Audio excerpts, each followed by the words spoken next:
جب اس آکاش کے نیچے اس دھرتی پر صرف اور صرف ایک اللہ کا نام لیوا زندہ رہے گا، اللہ کے باغی کے لیے، اللہ کے دشمن کے لیے، اللہ کی حکم عدولی کرنے والے کے لیے اللہ کی بنائی ہوئی اس زمین پر کوئی جگہ باقی نہیں بچی۔ وہ دور آیا چاہتا ہے، لیکن سوال یہ ہے کہ ہم اس کے لیے کیا تیاریاں کر رہے ہیں، ہمارے اندر کیا چینجنگ اور تبدیلیاں آ رہی ہیں۔ ہم سنتے ہیں کہ اس وقت بھی اتنے پروپیگنڈے کے باوجود، پریشانیوں کے باوجود، مخالف حالات کے باوجود تیزی کے ساتھ جو مذہب سب سے زیادہ پھیل رہا ہے وہ کوئی اور نہیں بلکہ وہ صرف اور صرف اسلام۔ لوگ اسلام کو قبول کر رہے ہیں اور اسلام کی اذان کو سن کر، شعائر کو دیکھ کر، احادیث کے مفہوم کو دیکھ کر اور اسلامی زندگی کی خوبیوں کو دیکھ کر لوگوں کے دماغ میں جو نفرت کے بیج اور جراثیم بھر دیے گئے ہیں، لوگوں کے دماغ صاف ہو رہے ہیں اور قلب سلیم کے ساتھ وہ اسلام کی طرف تیزی کے ساتھ آ رہے ہیں۔ اور چاہے کتنی ہی مخالفت ہو جائے، ایک کمیٹی بنتی ہے اس مسئلے پر غور کرنے کے لیے، 15 آدمیوں کی کمیٹی بنتی ہے کہ آخر کیا بات ہے، اتنے پروپیگنڈے کے باوجود آخر لوگ اسلام ہی کیوں قبول کر رہے ہیں۔ اس کمیٹی کو رپورٹ دینی تھی چند مہینوں میں، لیکن اس کمیٹی نے رپورٹ دینے سے پہلے اس کمیٹی کا کیا عالم ہوا آپ کے علم میں ہونا چاہیے۔ ابھی اس کمیٹی نے رپورٹ پیش نہیں کی کہ آخر لوگ اسلام ہی کے قریب کیوں آتے ہیں، لیکن اس سے پہلے ریسرچ اور تحقیق کے دوران ہی اس 15 میں سے 14 آدمیوں نے اسلام قبول کیا۔ جب وہ اسلام کو پڑھتے ہیں، اسلام یہ اللہ رب العزت کی سب سے عظیم نعمت ہے، ہمارے پاس جو سب سے بڑا سرمایہ ہے، ہماری جو سب سے بڑی ساکھ ہے، ہماری جو سب سے بڑی پہچان ہے۔ ورنہ اور ظاہر ہے کہ اس وقت مسئلہ مسلمانوں کے سیاسی وجود اور معاشی مسائل، ان سب سے زیادہ جو اہم مسئلہ ہے وہ مسئلہ مسلمانوں کے دین اور ایمان کی حفاظت کا ہے، نسلوں کے ایمان کی حفاظت کا ہے۔ یہ فتنوں کا زمانہ ہے، ستکون فتن کقطع اللیل المظلم، اندھیری رات کے ٹکڑوں کی طرح فتنے آئیں گے۔ شام کو آدمی مسلمان رہے گا، صبح کو کافر ہو جائے گا، صبح کو ایمان والا ہے، شام ہوتے ہوتے اپنے اسلام کو سلام کر بیٹھے گا۔ یہ فتنے ہم اپنی نگاہوں سے دیکھ رہے ہیں۔ لوگ چھوٹے چھوٹے مفاد کے خاطر، اپنے چھوٹے سے بینیفٹ کے خاطر لوگ اپنے ایمان کا اور اپنے مذہب کا سودا کر لیتے ہیں۔ ہمارے نوجوان کالجز میں پڑھتے ہیں، انہیں کسی کی شکل اچھی لگتی ہے، وہ یہ نہیں دیکھتے کہ اس کا دھرم کیا ہے، اس کا مذہب کیا ہے، اس کا کریکٹر کیا ہے، اور اس کی چاہت میں اپنے مذہب کو ہی قربان کر لیتے۔ یہ فتنوں کا زمانہ ہے۔ اس زمانے میں ہمیں سب سے زیادہ جس چیز پر توجہ دینی ہے وہ اپنے نسلوں کے دین اور ایمان کی حفاظت کا مسئلہ ہے۔ یاد رکھیے، اللہ نے ہمیں یہ عظیم دولت دے رکھی ہے، لیکن ہماری نسلوں کا ایمان کیسے محفوظ رہے گا؟ اس کے لیے ضروری ہے کہ خود ہمارے اندر اسلام کی عظمت ہو، ایمان کی اہمیت ہو، ایمان پر استقامت کی اہمیت ہمارے دلوں میں پیدا ہو، ہمیں اسلام پسند ہو، اسلامی نظام پسند ہو، اسلامی اخلاق کو برتنا یہ ہم اپنے لیے زندگی کی سعادت سمجھیں۔ لیکن اس کے برعکس اس وقت ہماری صورتحال کیا ہے؟ ہمارے یہاں ایمان کے بعد جتنے شعبے ہیں، عبادات میں بھی کمی ہے، لیکن خصوصیت کے ساتھ جب ہم معاملات کو دیکھتے ہیں، معاشرت کو دیکھتے ہیں، تو ہم تو کہیں بھی نظر نہیں آتے۔ ہمارے معاملات کتنے خراب ہو چکے ہیں، ہماری معاشرت کتنی تباہ ہو چکی ہے۔ ہمیں اس پر خصوصیت سے توجہ دینے کی ضرورت ہے۔ میرے محترم بزرگوں اور دوستوں، ہم مسلمان ہیں، ہمیں صرف اپنی فکر نہیں کرنی ہے بلکہ ہمیں پورے سماج کی فکر کرنی ہے، ہمیں پورے خاندان کی فکر کرنی ہے، ہمیں پوری برادری کی فکر کرنی ہے، ہمیں پوری انسانیت کی فکر کرنی ہے۔ اللہ تبارک و تعالیٰ نے قرآن مقدس میں ہمیں یہ سمجھایا ہے۔ قرآن مقدس میں اللہ نے فرمایا، کنتم خیر امہ، لوگوں تم بہترین امت ہو۔ کیوں ہو بہترین امت؟ اس لیے کہ تم نمازیں بہت پڑھتے ہو، روزے بہت رکھتے ہو، تسبیحات بہت پڑھتے ہو، یہ تو نماز اور روزہ یہ تو ہمارے لیے کمپلسری ہے، یہ تو ہمارے فرائض میں سے ہے، یہ تو ہمیں کرنا ہی ہے۔ اللہ نے فرمایا تم بہترین امت اس لیے ہو اخرجت للناس، اس لیے کہ تم صرف اپنے لیے نہیں بلکہ دوسروں کے لیے بھی سوچتے ہو۔ تمہارے سینے میں ایسا درد ہے جس میں کڑھن ہے، جس میں فکر ہے۔ اگر محلے میں آگ لگتی ہے تو تمہیں صرف اپنے گھر کی آگ بجھانے کی فکر نہیں ہوتی بلکہ پڑوس کی بھی لگی ہوئی آگ کو بجھانے کی فکر کرتے ہو۔ اس لیے تم بہترین امت ہو۔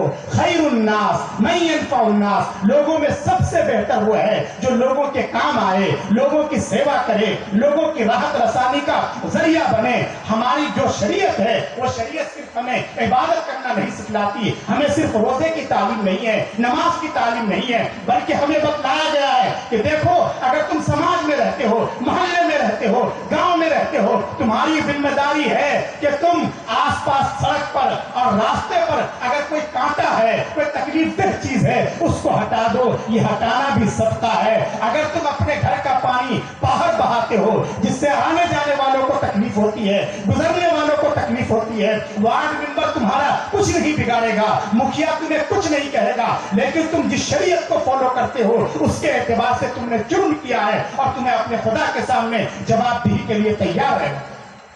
یہ کیا اسلام ہے جو اسلام ہمیں دوسروں کی راحت رسانی پر آمادہ نہیں کرتا؟ المسلم من سلم المسلمون من لسانی و یدی، مسلمان وہ ہے جس کی زبان سے اور جس کے ہاتھ سے دوسرے مسلمان محفوظ رہیں۔ یہ انسانیت کی تعلیم، یہ اخلاق کی تعلیم، یہ خود ہمیں اپنی زندگیوں میں اتارنے کی ضرورت ہے۔ اس وقت کی صورتحال یہ ہے کہ خود ہمارے اندر آپس میں نفاق، شقاق، دوریاں، ایک دوسرے کی ترقی ہمیں نہیں بھاتی، ایک دوسرے کی ٹانگ کھینچنے کے چکر میں رہتے ہیں۔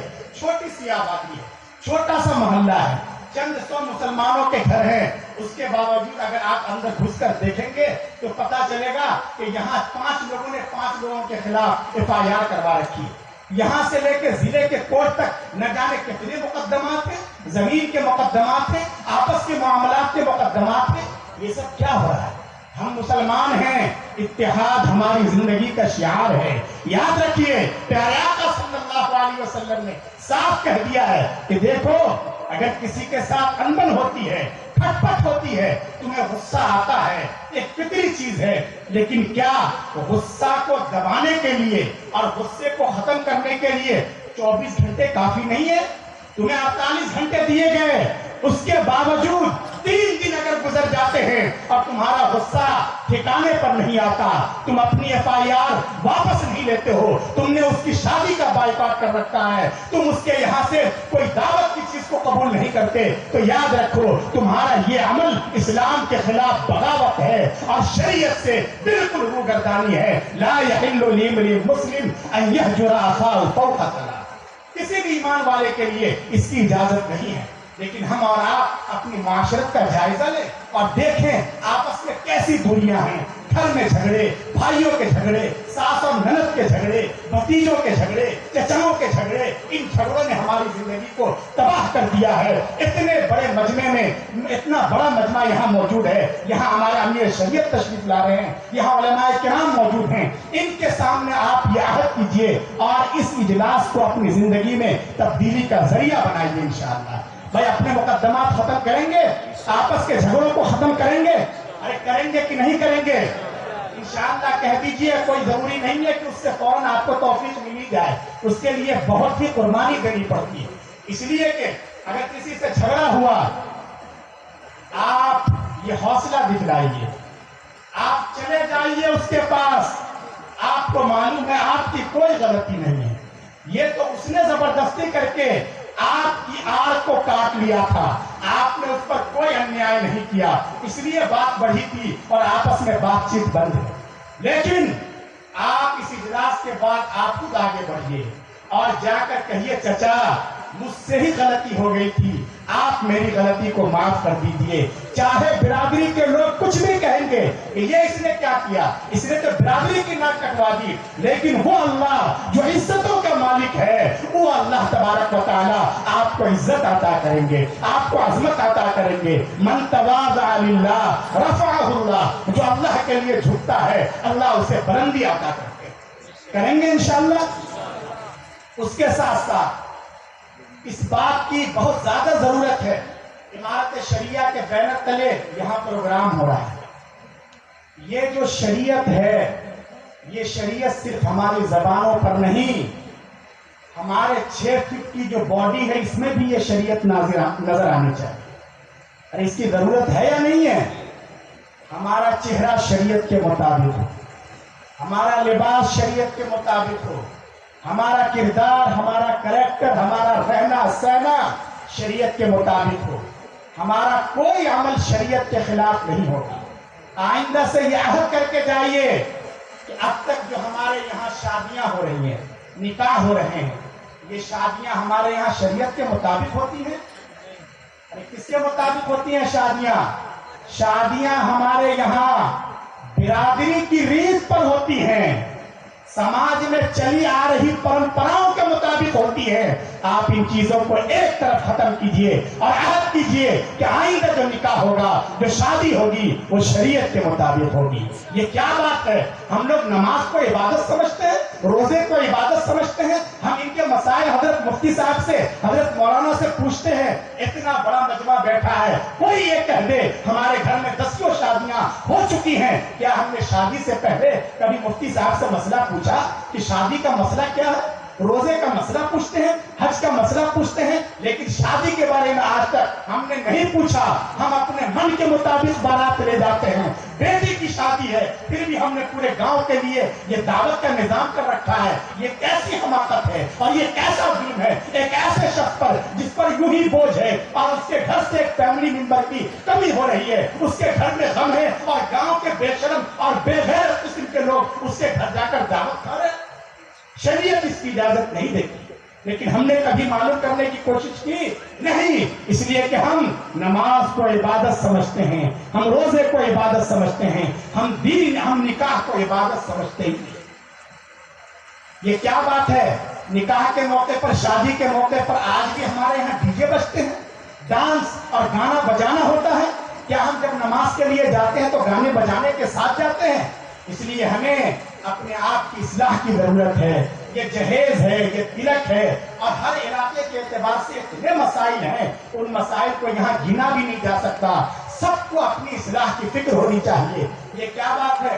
وقت پر نکاح کرنا یہ بھی ماں باپ کی ذمہ داری ہے، اس کو اچھی طرح سمجھیے، ورنہ حدیث پاک میں ہے اگر نکاح کے قابل ہے، نکاح کے وسائل ہیں، اسباب ہے، اور وہ نکاح والی زندگی کے حقوق کو ادا کر سکتا ہے، اس کے باوجود اگر باپ ٹال مٹول کرتا ہے اور بیٹا گناہ کے راستے پر چل پڑتا ہے، اس کے کسی کے ساتھ ناجائز تعلقات ہو جاتے ہیں، وہ رات کے اندھیرے میں موبائل پر بلو فلمیں دیکھتا ہے جس سے اس کی صحت خراب ہوتی ہے، اس کی جوانی برباد ہوتی ہے۔ پیارے آقا نے فرمایا اس کا گناہ صرف اس نوجوان پر نہیں بلکہ اس نوجوان کے باپ پہ بھی۔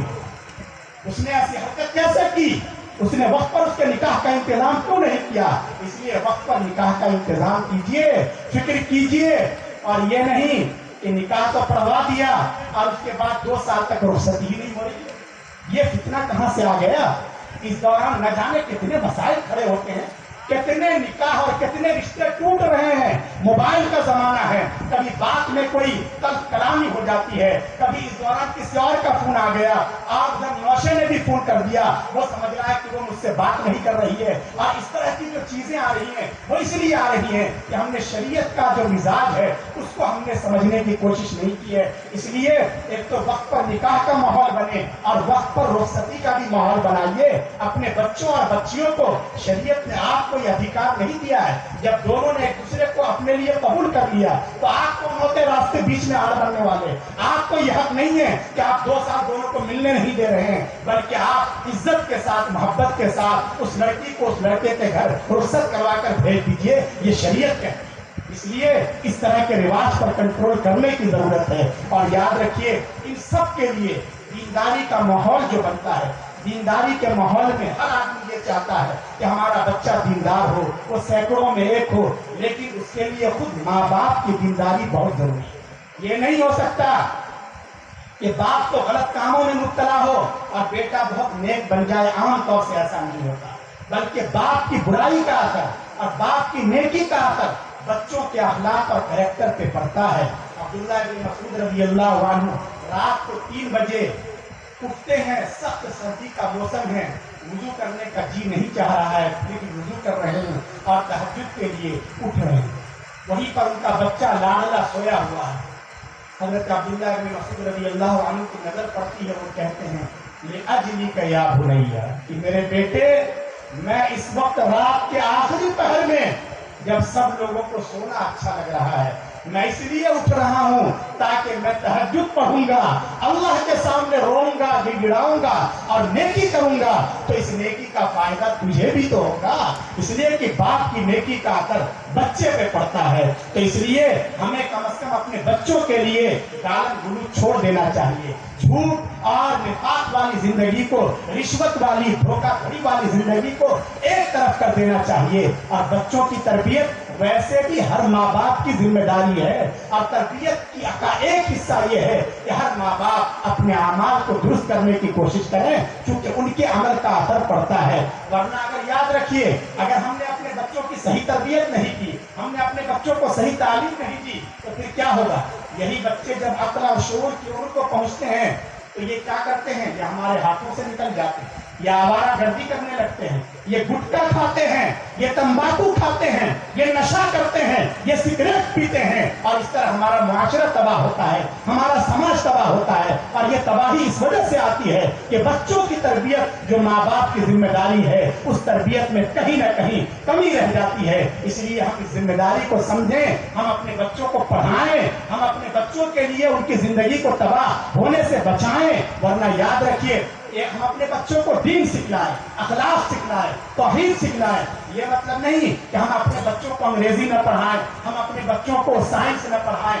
یہ بات اس اسٹیج سے کبھی نہیں کہی جاتی، کیونکہ ہماری قوم کو جس طرح اچھے عالموں کی ضرورت ہے، اچھے حافظوں کی ضرورت ہے، اچھے قاضیوں کی ضرورت ہے، اچھے مفتیوں کی ضرورت ہے، اسی طرح ہماری قوم کو اچھے ڈاکٹرز چاہیے، اچھے لائرز چاہیے، اچھے انجینئرز چاہیے، اچھے ڈگری ہولڈرز چاہیے۔ اس لیے ہم جو بات آپ سے کہنا چاہتے ہیں وہ یہ ہے کہ آپ اپنے بچے کو کچھ بھی پڑھائیں، کچھ بھی بنائیں، بڑے سے بڑے عہدے پر پہنچا دیں، لیکن اس کے دل میں اور دماغ میں یہ بات بٹھا دیں کہ وہ پہلے اور آخری نمبر پر صرف اور صرف محمد عربی صلی اللہ علیہ وسلم کا غلام ہے، اور یہی اس کی سب سے بڑی پہچان ہے۔ ورنہ اگر ہم نے اپنے بچوں کو دین نہیں سکھلایا، اخلاق نہیں سکھلایا، کل کو جب یہ بڑے ہو گئے، اور اگر کل کو بڑے ہونے کے بعد اگر یہ کھڑے ہو کر پیشاب کرتے ہیں، اگر یہ سوریہ نمسکار کرتے ہیں، اگر یہ بھارت کی وندنا کرتے ہیں، اگر یہ کفر کرتے ہیں، اگر یہ شرک کرتے ہیں، اگر یہ رشوت لیتے ہیں، اگر یہ دوسروں پر انیائی کرتے ہیں، اگر یہ اندرا آواس کے نام پر آنے والی ساری رقم کو ہضم کر جاتے ہیں جس کی پاداش میں انہیں جہنم کی دھڑکتی ہوئی آگ کے حوالے کیا جائے گا، تو یاد رکھیے یہ تنہا ہرگز جہنم میں نہیں جائیں گے، بلکہ اپنے ساتھ اپنے پیارے ماں باپ کو بھی گھسیٹ کر لے جائیں گے، دادا کو گھسیٹیں گے، چچا کو گھسیٹیں گے، گارجین کو گھسیٹیں گے۔ اس لیے لوگوں، اس دن کے آنے سے پہلے اپنے بچوں کو جہنم کا ایندھن بننے سے پہلے بچا لو۔ الا کلکم راع وکلکم مسئول عن رعیتہ، ہر ایک ذمہ دار ہے اور ہر ایک سے اس کے ماتحت کے متعلق ضرور پوچھا جائے گا۔ اس لیے ہم میں سے ہر ایک کو اپنے بچوں کی فکر کرنی ہے، اپنی نسلوں کی فکر کرنی ہے، اور سب سے زیادہ یہ ہے کہ ہم اپنے اعمال کی فکر کریں، اور اپنے اعمال کی درستگی میں ایک چیز جو بہت بنیادی ہے، اور اس بات کو کہہ کر میں اپنی بات ختم کر رہا ہوں کیونکہ میرا وقت بھی ہوا چاہتا ہے، وہ یہ ہے، ہم میں سے ہر آدمی چاہتا ہے کہ نیک بنے، ہر آدمی چاہتا ہے نا، کوئی نہیں برا بننا چاہتا، لیکن نیکیوں کی طرف طبیعت جاتی کیوں نہیں؟ اس کی طرف قرآن کریم میں اشارہ کیا گیا ہے، یا ایھا الرسل کلوا من الطیبات واعملوا صالحا۔ اللہ نے اپنے پیغمبروں سے کہا ہے کہ اے پیغمبروں، کلوا من الطیبات، حلال اور پاکیزہ روزی کھاؤ اور نیک عمل کرو۔ یہاں علماء اور مفسرین نے لکھا ہے کہ نیک عمل میں حلال روزی کا بہت بڑا دخل ہے۔ اگر ہمارے پیٹ میں جانے والی غذا حلال ہے تو گناہوں کا خلجان بہت کم پیدا ہوتا ہے۔ اگر ہمارا نوجوان بیٹا حلال مال سے اس کی پرورش ہو رہی ہے، حلال پیسے سے اس کی نشو و نما ہو رہی ہے، اگر وہ چوراہے پر کھڑا ہے وہاں سے کوئی لڑکی بغیر پردے کے گزرتی ہے، وہ اسے بہت اچھی لگتی ہے، لیکن اگر گھر میں حلال لقمہ اس کے پیٹ میں ڈالا جاتا ہے تو اس لڑکی کو دیکھنے کے بعد وہ اپنی نگاہ نیچی کر لے گا، اس کے دل میں اللہ کا خوف پیدا ہوگا، اور ظاہر ہے کہ اس پر تو اسے بڑا اجر ملے گا۔ حدیث میں ہے اللہ اس کو عبادت کی لذت عطا کریں گے۔ کیسی لذت؟ 2 دن کے بعد اس نے 2 رکعت نماز پڑھی، نماز میں اسے بڑا مزہ آتا ہے، بڑا رونا آتا ہے، پھر جب ہاتھ اٹھاتا ہے مانگنے کے لیے اپنے گناہ یاد آ جاتے ہیں، آنکھوں سے آنسو بہہ جاتے ہیں، وہ پریشان ہے کہ زندگی میں تو مجھے کبھی نماز میں اتنا مزہ نہیں آیا، آج آخر کیا بات ہے، نماز میں اور دعا میں بڑا لطف آ رہا ہے۔ میرے دوستو وجہ کیا ہے؟ وجہ یہی ہے کہ 2 دن پہلے وہاں ایک غلط جگہ پر اس کی نظر پڑ سکتی تھی، لیکن وہاں اس نے اپنے آپ کو کنٹرول میں رکھا، اللہ نے اس کی برکت سے اس کو عبادت کی یہ لذت عطا کر دی۔ تو یہ حلال روزی کا کرشمہ ہے، اس لیے اس پر بہت زیادہ توجہ کی ضرورت ہے کہ ہماری انکم کے سورسز کیا ہیں۔ ایسا تو نہیں کہ ہم نے بلا وجہ بینک سے لون لے رکھا ہے اور ہم اس کو سمجھتے ہیں کہ یہ گورنمنٹ کی کرپا ہے، یہ ہمارے فلاں جی کی ودھائک جی کی کرپا ہے کہ ہم مسلمانوں کو گورنمنٹ صرف 3% پر 2% پر سود دے رہی ہے۔ نہیں، بلکہ اب تو یہ سود کی رقم اور یہ بیاج کی رقم ہمارے بیڈ روم تک پہنچ گئی ہے۔ بہت سے علاقوں میں کمپنیوں کے نمائندے آتے ہیں اور وہ یہ کہتے ہیں کہ ہم یہ سود کی رقم صرف ماں اور بہنوں کے نام پر دیں گے۔ یہ کیا ہو رہا ہے؟ یہ حرام ہے، سود دینا حرام، دینا حرام۔ جو سود دیتا ہے، جو سود دیتا ہے اور جو سود کے لین دین میں گواہ اور ایجنٹ کی حیثیت سے اس فارم پر سگنیچر کرتا ہے، ان سب پر اللہ کے رسول کی لعنت ہوتی ہے، پھٹکار ہوتی ہے۔ یہ سب حرام ہے، اسلام کے خلاف بغاوت ہے۔ احل اللہ البیع وحرم الربا، اللہ نے کاروبار کو حلال قرار دیا ہے، اللہ نے سود کو اور اس کی ساری شکلوں کو بین کر دیا ہے اور اس کو حرام قرار دے دیا ہے۔ لیکن ہمارے معاشرے میں اس طرح کی رقم بھی آ رہی ہے، ظاہر ہے کہ اس سے اگر بچوں کی پرورش ہوگی، اس سے اگر ہمارا جسم پلے گا اور بڑھے گا تو وہ جہنم کا ایندھن تو بن سکتا ہے، ہماری آنکھوں کی ٹھنڈک نہیں بن سکتا۔ اسی طرح حرام مال ہمارے گھروں میں اس طرح بھی آتا ہے۔ کیسے آتا ہے کہ ہم جس زمین کو جوت رہے ہیں اور جس دکان سے ہماری آمدنی ہے، اس دکان میں بھی کبھی ہمیں جھانک کر دیکھنا چاہیے۔ حالانکہ یہ تو باپ دادا کے زمانے سے ہمارے پاس یہ زمین ہے، ہم نے کسی سے زمین ہڑپ نہیں کی ہے، کسی سے ہم نے زبردستی لکھوائی نہیں ہے، وہ سب ٹھیک ہے، لیکن ذرا آپ کو کبھی اس پر بھی تو غور کرنا چاہیے کہ جس وقت ہمارے دادا جان کا انتقال ہوا تھا تو اس وقت یہ ساری جائیداد، ساری پراپرٹی ہمارے ابا نے اور چچا نے آپس میں تقسیم کر دیا تھا۔ کیا اس میں ہماری پھوپھیوں کا حق نہیں تھا؟ ان کی بہنوں کا حق نہیں تھا؟ آج تک ان کو حق دیا گیا؟ اور اس طرح ناجائز طریقے سے جو انکم ہے، آمدنی ہے، وہ ہمارے گھروں میں اور ہمارے گھر کے بچوں میں آ رہی ہے، اور لوگ یہ سمجھتے ہیں یہ تو پھوپھیاں ہیں، یہ تو بہنیں ہیں، بڑی محبت کا اظہار کرتی ہیں۔ اس کو بھول جائیے، کل قیامت کے دن جب اللہ تبارک و تعالی انصاف کی کرسی پر ہوں گے، وہ بدلے کا دن ہوگا، تو یہ بہنیں جو آج محبت کا دعویٰ کرتی ہیں ہمارے خلاف اللہ کے دربار میں مقدمہ ٹھوک دیں گی کہ میرے اللہ، یہ ہے میرا ظالم بھائی، میرے بچے تڑپتے رہے، پریشان رہے، اس نے صرف ہمیں شادی کے موقع پر، عید کے موقع پر چند جوڑے کپڑے دے کر ہمیں خوش کرنے کی کوشش کی، میرا حق زمین سے نہیں دیا، جائیداد میں میرا حق کا نہیں دیا، آج مجھے میرا حق چاہیے۔ اللہ پاک اس دن ان سب کو ہم سے حق دلوائیں گے، اس لیے لوگوں اس دن کے آنے سے پہلے سب کا حق ادا کرنے کی کوشش کر لو۔ ہماری داڑھی کے بال سفید ہو گئے، ہمارے پیر قبر میں لٹک گئے، یہ جائیداد ہمارے ساتھ قبر میں جائے گی؟ ارے کسی کے ساتھ جائے گی قبر میں؟ لیکن اگر ہم نے اپنی بہنوں کو بھانجے کو نہیں دیا ہے تو اس کا وبال اور اس کا گناہ ضرور ہمارے ساتھ جائے گا۔ اس لیے آج اس اسٹیج سے آپ کو یہ پیغام بھی دیا جا رہا ہے کہ یہاں سے جانے کے بعد آپ کے علاقے میں قضات ہیں، مفتیان کرام ہیں،